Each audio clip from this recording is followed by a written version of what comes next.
ರಿಷಿ, ಇವತ್ತು ನೀನು ತಗೊಂಡಿದ್ದ ನಿರ್ಧಾರ ಸರಿ ಅಲ್ಲ ಅನ್ಸುತ್ತೆ. ಯಾಕಮ್ಮ? ಅಲ್ವೋ, ಅವಳು ನಿನ್ ಸಂಬಂಧನೇ ಬೇಡ ಅಂತ ಉಂಗ್ರ ಬಿಚ್ಕೊಟ್ಟು ಹೋಗ್ತಾ ಇದ್ರೆ ನೀನು ಹಾಗೆ ನಿಂತಿದ್ಯಲ್ಲೋ. ಅಮ್ಮ, ಹೆಣ್ಣಿಗೆ ಸಹನೆ ಇರಬೇಕು, ಗಂಡ ಹೆಂಡತಿ ಮಧ್ಯೆ ಹೊಂದಾಣಿಕೆ ಇರಬೇಕು. ಅದೇ ಇಲ್ದಿದ್ಮೇಲೆ ಮದುವೆ ಆಗಿ ಏನ್ ಪ್ರಯೋಜನ? ಏನೇ ಆದ್ರೂ ನೀನು ಅವಳನ್ನ ತಡಿಬೇಕಾಗಿತ್ತು, ಅವಳಿಗೆ ಸಮಾಧಾನ ಹೇಳ್ಬೇಕಾಗಿತ್ತು. ನಿಜ ಗೊತ್ತಾದ್ಮೇಲೆ ಅವಳೇ ಬರ್ತಾಳೆ ಬಿಡು, ಅದಕ್ಕೆ ಯಾಕೆ ಯೋಚನೆ ಮಾಡ್ಬೇಕು? ಹಾ, ಅಷ್ಟರಲ್ಲಿ ನಮ್ಮ ಮನೆ ಮರ್ಯಾದೆ, ನಿಮ್ಮಿಬ್ರು ಮದ್ವೆ ಮಧ್ಯೆ ನಿಂತ್ಕೊಂಡಿದ್ದಲ್ಲ ನಾನು, ನನ್ನ ಮರ್ಯಾದೆ ಎರಡು ಹೋಗೋದ್ ಖಂಡಿತ. ನಮಗ್ ಬೇಕಾಗಿರೋದು ಬರೀ ನಿನ್ ಮಾತು, ನಿನ್ ಮರ್ಯಾದೆ ಉಳಿಸೋದಷ್ಟೇ ಅಲ್ಲ, ನಮ್ಮ ಮನೆ ಮನ್ಸನ್ನ ಒಡಿದೆ ಹೊಂದ್ಕೊಳ್ಳೋಳು.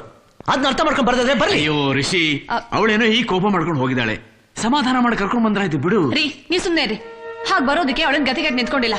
ಅವಳಿಗೂ ಒಳ್ಳೆ ಮನೆತನ, ಆಸ್ತಿ, ಅಂತಸ್ತು ಎಲ್ಲ ಇದೆ. ಅಂತವಳನ್ನ ಬಿಟ್ಬಿಟ್ಟು ನೀಗ ಹರಿನೇ ಹೆಚ್ಚಾಗೋದ್ನಾ?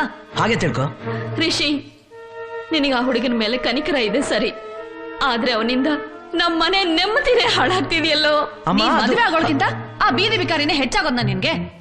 ಒಬ್ಬರ ಬಗ್ಗೆ ಗೊತ್ತಿಲ್ಲದೆ ಹಗುರವಾಗಿ ಮಾತಾಡ್ಬೇಡ. ಅಪ್ಪ ಯಾರು ಅಂತಾನೆ ಗೊತ್ತಿಲ್ಲದೆ ಇರೋನ್ಗೆ ಇಷ್ಟೇ ಮರ್ಯಾದೆ ಕೊಡೋದಪ್ಪ.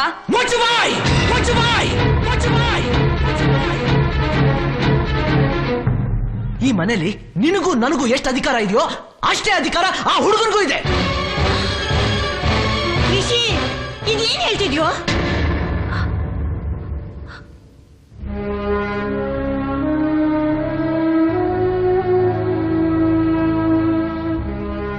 ನಾನು ರಿಷಿ ಹತ್ರ ಸ್ವಲ್ಪ ಮಾತಾಡಬೇಕು.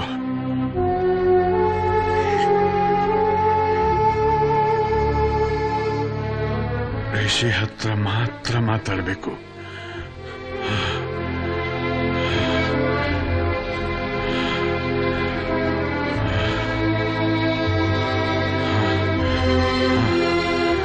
ಯಾಕಪ್ಪ? ನಾನು ಸಾವಿಗೆ ತುಂಬಾ ಹತ್ರ ಆಗ್ತಾ ಇದ್ದೀನಿ. ಇಲ್ಲಪ್ಪ, ನಿಮ್ಗ ಭಯ ಬೇಡ. ಡಾಕ್ಟರ್ ಹೇಳಿದರೆ ಸಾಯ್ತೀನಿ ಅನ್ನೋ ಭಯ ನನಗಿಲ್ಲ. ಆದ್ರೆ ಏನ್ ಹೇಳಪ್ಪ? ನೀನು ನನಗೆ ಒಳ್ಳೆ ಮಗನಾದೆ. ಆದ್ರೆ ರಿಷಿ, ನಾನು ನಿನಗೆ ಒಳ್ಳೆ ತಂದೆನಾ? ಖಂಡಿತಪ್ಪ, ನೀವ್ ನನಗೆ ಬರೀ ತಂದೆ ಮಾತ್ರ ಅಲ್ಲ, ಎ ಗುಡ್ ಫ್ರೆಂಡ್ ಕೂಡ. ನಿಮ್ಮಂತ ಒಬ್ಬ ತಂದೆಗೆ ಮಗನಾಗ ಹುಟ್ಟಿದೆ ನನ್ನ ಪುಣ್ಯ. ಅಣ್ಣ ಪಡ್ಕೊಂಡ್ ಪುಣ್ಯ ತಮ್ಮಂಗ್ ಸಿಗ್ಲಿಲ್ವಲ್ಲ ಅನ್ನೋ ಕೊರಗು ನನ್ನ ಕಾಡ್ತಾ ಇದೆಯಪ್ಪ. ಅಪ್ಪ, ಹೌದಪ್ಪ, ನಿನಗೊಬ್ಬ ತಮ್ಮ ಇದ್ದಾನೆ. ಜೀವನದಲ್ಲಿ ಕೆಲವೊಂದು ಸಂಬಂಧಗಳು ಯಾವಾಗ, ಹೇಗೆ, ಯಾಕೆ ಅನ್ನೋ ಕಾರಣಗಳೇ ಇಲ್ಲದೆ ಹುಟ್ಕೊಳ್ಳುತ್ತವೆ. ನನ್ನ ವಿಷಯದಲ್ಲೂ ಹಾಗಿತ್ತು. ಅದೇ ಅರ್ಥ ಮಾಡ್ಕೋ.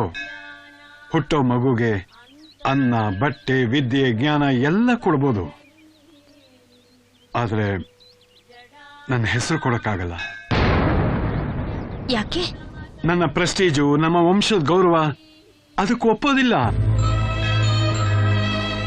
ನಾಳೆ ಆ ಮಗು ತಂದೆ ಯಾರು ಅನ್ನೋ ಕೊರಗಿನಲ್ಲೇ ಜೀವಮಾನ ಪೂರ ಕಳಿಬೇಕಾಗತ್ತೆ. ಅದಕ್ಕೆ ಮೂಗ್ ಸಾಕ್ಷಿಯಾಗಿ ನೀನ್ ನಿಲ್ಬೇಕಾಗತ್ತೆ. ಆದ್ರೆ ಮಗು ಹುಟ್ಟಕ್ ಮುಂಚೆನೆ ಅದನ್ನ ಸಾಯಿಸಿ ನಮ್ಮಿಬ್ರ ಸಂಬಂಧಕ್ಕೆ ತಪ್ಪರ್ಥ ಕೊಡಕ್ಕೆ ನನಗಿಷ್ಟ ಇಲ್ಲ. ಯಾಕೆಂದ್ರೆ ನಾನು ಯಾವ ತಪ್ಪು ಮಾಡಿಲ್ಲ.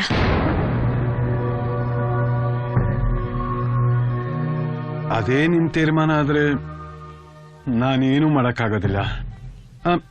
ಮಗು ಖರ್ಚಿಗೆ ತಿಂಗಳ ನಾ ಹಣ ಕಳಿಸ್ಕೊಡ್ತೀನಿ. ಬೇಡ ಬೇಡ, ಕಟ್ಕೊಂಡವ್ರ ಹೆಸರೇ ಇಲ್ಲ ಅಂದ್ಮೇಲೆ ಹಣ ತಗೊಂಡು ಇಟ್ಕೊಂಡೋಳು ಅಂತ ಸಮಾಜ ಕೊಡೋ ಕಳಂಕನೂ ನನಗ್ ಬೇಡ. ಈ ನನ್ ಮಗುಗೋಸ್ಕರ ನಾನು ಏನನ್ನ ಎದುರಿಸೋದಕ್ಕೂ ತಯಾರು. ತಂದೆ ತಾಯಿ ಎರಡೂ ನಾನೇ ಆಗಿದ್ದು ನನ್ ಮಗುಗ್ ಯಾವ ಕೊರತೆನೂ ಬರದೇ ಇರೋ ಹಾಗೆ ನಾನು ನೋಡ್ಕೋತೀನಿ.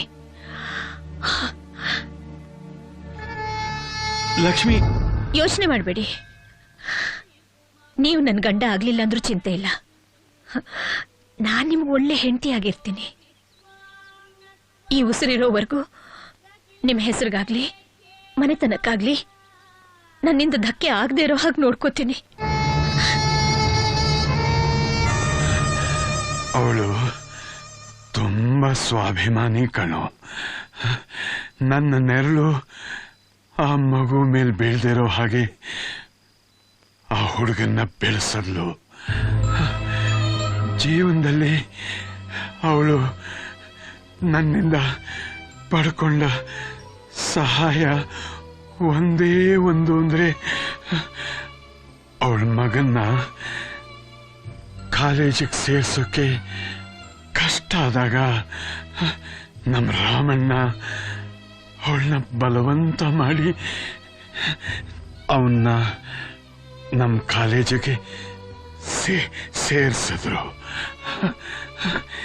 ಈ ಸೊಸೈಟಿ, ನನ್ನ ಸ್ಟೇಟಸ್ಸು ಇವೆಲ್ಲ ನನ್ನ ಎಷ್ಟು ಕಟುಕನನ್ನಾಗಿ ಮಾಡ್ತು ಅಂದ್ರೆ ಅವಳು ಸತ್ತಾಗ ಕೂಡ ಅವಳ ಮುಖಾನು ನನ್ನಿಂದ ನೋಡಕ್ಕಾಗ್ಲಿಲ್ಲಪ್ಪ.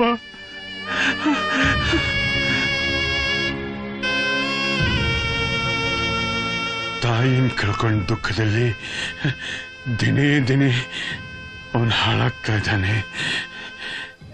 ನನ್ನ ಮನಸ್ಸಾಕ್ಷಿ ನನ್ನ ಅಪರಾಧಿ ಅಂತ ಇದೆ. ತಪ್ಪು ಮಾಡಿದ್ದಕ್ಕೆ ಪಶ್ಚಾತ್ತಾಪ ಪಟ್ಟರು ಪ್ರಾಯಶ್ಚಿತ್ತ ಮಾಡ್ಕೊಳ್ಳೋದಕ್ಕೆ ಯಾವ ದಾರಿನೂ ಕಾಣಿಸ್ಲಿಲ್ಲಪ್ಪ. ರಿಷಿ, ಆ ತಪ್ಪನ್ನ ನೀನ್ ಸರಿಪಡಿಸ್ಬೇಕು.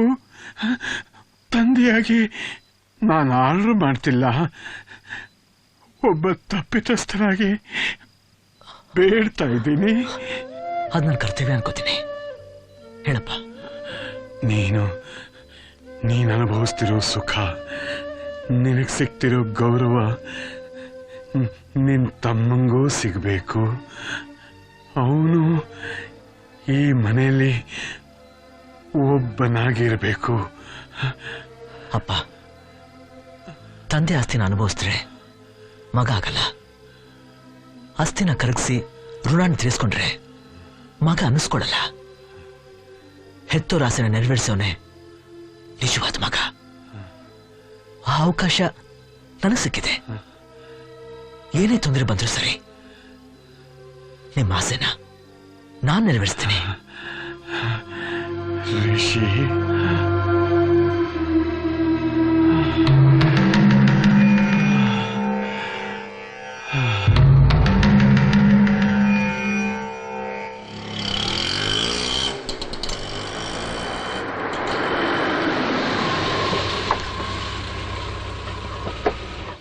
ಅಜಯ್, ಅಯ್ಯಯ್ಯೋ, ಎಲ್ಲಪ್ಪ ಇದ್ದ? ಇವನನ್ನ ನಿನ್ನೆಯಿಂದ ಹುಡುಕ್ತಾ ಇರೋ ಜಾಗನೇ ಇಲ್ಲ. ಅದೇನ್ ಕುಡ್ದಿದ್ದಾನೋ ಏನೋ, ಜ್ಞಾನ ತಪ್ಪಿ ಮೋರಿಲ್ ಬಿದ್ದಿದ್ದ. ನಿನ್ ಮುಖ ನೋಡಿ ಇಲ್ಲಿ ಕರ್ಕೊಂಡ್ ಬಂದಿರೋದು. ಇಲ್ಲ ಅಂದಿದ್ರೆ ಇಷ್ಟೊತ್ತಿಗೆ ಬೇಕಪ್ಪನ ಹೆಣನ ಕಾರ್ಪೊರೇಷನ್ ಲಾರಿ ಎತ್ತಾಕೊಂಡ್ ಹೋಗಿರೋದು. ಹೀಗೆಲ್ಲ ಮಾತಾಡ್ತೀಯ?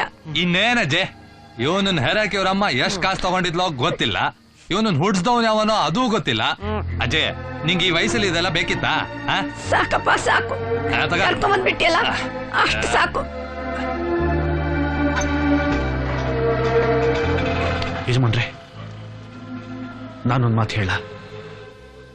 ಸಂಬಂಧಗಳನ್ನ ಹೇಳ್ಕೊಳ್ಳೋದಕ್ಕೆ ಇದು ಸರಿಯಾದ ಸಮಯ ಅಲ್ಲ. ಈಗ ನಡೆದಿರೋ ತಪ್ಪನ್ನ ತಿಳಿಸಿದ್ರು ಅದನ್ನ ತಿಳ್ಕೊಳ್ಳೋಷ್ಟು ತಾಳ್ಮೆನೂ ಅವನಲ್ಲಿಲ್ಲ. ಮೊದಲು ಅವನ್ನ ಅಡ್ಡದಾರಿಯಿಂದ ಬಿಡಿಸಿ ಒಬ್ಬ ಒಳ್ಳೆ ಮನುಷ್ಯನನ್ನಾಗಿ ಮಾಡೋಣ. ಆಮೇಲೆ ಸರಿಯಾದ ಸಮಯ ನೋಡಿ ಸತ್ಯ ಹೇಳೋದು ಒಳ್ಳೇದನ್ಸುತ್ತೆ.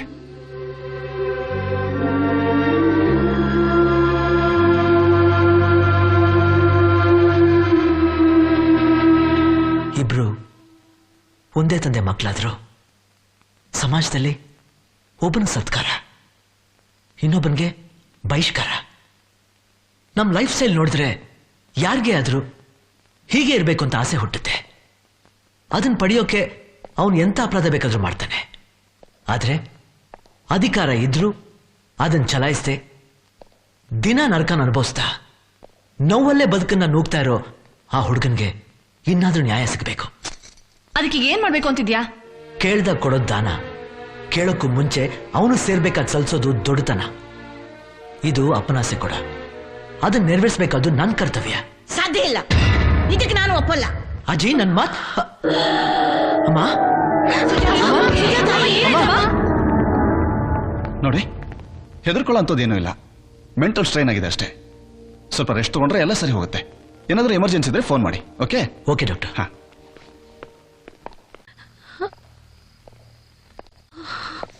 ನೋಡಿದ್ಯಾ, ನೀನ್ ಬರೀ ಕರ್ಕೊಂಡ್ ಬರ್ತೀನಿ ಅಂದಿದ್ದಕ್ಕೆ ಈ ಗತಿ. ಇನ್ನು ಕರ್ಕೊಂಡೆ ಬಂದ್ಬಿಟ್ರೆ ಒಟ್ಟು ಮಾತು ಉಳಿಸ್ಕೊಳಕ್ ಹೋಗಿ ಮನೆತನದ ಗೌರವನ ಕಳ್ಕೋಬೇಕಾಗತ್ತೆ. ನೀನ್ ಮಾಡ್ತಿರೋ ಕೆಲ್ಸದಿಂದ ಅವನ್ ತಪ್ಪನ್ನ ತಿದ್ದಿದಂಗ ಆಗಲ್ಲ, ಮುಚ್ಚಿಟ್ಟಿದ್ ಸತ್ಯನ ಬಿಚ್ಚಿಟ್ಟಂಗಾಗುತ್ತೆ. ಆಮೇಲೆ ನಾವ್ ಯಾರು ತಲೆ ಎತ್ಕೊಂಡ್ ತಿರ್ಗಕ್ಕಾಗಲ್ಲ, ಗೊತ್ತಾ? ನೋಡೋ, ಅಪ್ಪ ಮಾಡಿದ ಪಾಪಕ್ಕೆ ಪ್ರಾಯಶ್ಚಿತ್ತ ಅಂತ ಆ ಹುಡುಗಂಗೆ ಸ್ವಲ್ಪ ದುಡ್ಡು ಕೊಟ್ಟು ಕೈ ತೊಳ್ಕೊಂಡ್ಬಿಡು. ಅಂತವ್ರೆಲ್ಲ ದುಡ್ಡು ಅಂದ್ರೆ ಬಾಯ್ ಬಿಡ್ತಾರೆ. ಓಹೋ, ಸಂಬಂಧನ ವ್ಯಾಪಾರದ ಹೆಸರಲ್ಲಿ ಚೌಕಾಸಿ ಮಾಡುವಂತೀಯ. ಒಂದ್ ಮಾತ್ ಕೇಳ್ತೀನಿ, ನಿನಗೂ ಇದಕ್ಕೂ ಏನ್ ಸಂಬಂಧ? ನಾನು ನಿನ್ನ ಅಕ್ಕ ಕಣೋ. ಅಂದ್ಮೇಲೆ ಅವನಿಗೂ ತಾನೆ? ಅದು ಸಾಧ್ಯ ಇಲ್ಲ. ಯಾಕೆ? ಗಂಡನ ಮನೆಗೆ ಹೋದ್ಮೇಲೂ ತವರಿನ ಸಂಬಂಧ ಇಟ್ಕೊಂಡ್ರೆ ನಿನಗೆ ಇರೋ ತಮ್ಮನ ಜೊತೆ ಇನ್ನೊಬ್ಬ ಬಂದ್ರೆ ಏನು? ಅಂದ್ರೆ ಏನೇನ್ ಮಾತಿನ ಅರ್ಥ? ನೀನ್ ನಿರ್ಧಾರ ಒಪ್ಕೋಬೇಕು, ಇಲ್ಲ ನಾನ್ ಗಂಡನ ಮನೆಗೆ ಹೋಗ್ಬೇಕು ಅಂತ ತಾನೆ? ಅಲ್ಲ, ಕೋಪದ ಕೈಗೆ ಬುದ್ಧಿ ಕೊಡದೆ ಬುದ್ಧಿವಂತಲಾಗಿ ಯೋಚನೆ ಮಾಡು ಅಂದೆ. ಗೊತ್ತಾಯ್ತು ಬಿಡಪ್ಪ. ಕೊಟ್ಟ ಹೆಣ್ಣು ಕೂಲಕ್ ಹೊರಗೆ ಅನ್ನೋದಾದ್ರೆ ನಾನ್ ಯಾಕೆ ಇಲ್ಲಿರ್ಲಿ? ನಿನ್ಗೆ ಇಷ್ಟ ಒಂದಾಗ ಮಾಡ್ಕೊ. ಏನ್ರಿ ನೋಡ್ತಾ ಇದ್ದೀರಾ? ಬನ್ನಿ ಹೋಗೋಣ. ನೋಡಪ್ಪ, ನನ್ ಮಗ ಮಾಡಿದ್ದು ಸರಿನೋ ತಪ್ಪೋ ನನಗೆ ಗೊತ್ತಿಲ್ಲ. ಆದ್ರೆ ಅದೆಲ್ಲ ಅವನ್ ಸಾವಿನ ಜೊತೆನೆ ಹೊರಟೋಯ್ತು. ಮತ್ತೆ ಅದನ್ನ ಕೆದ್ಕಕ್ಕೆ ನಾನ್ ಬಿಡಲ್ಲ.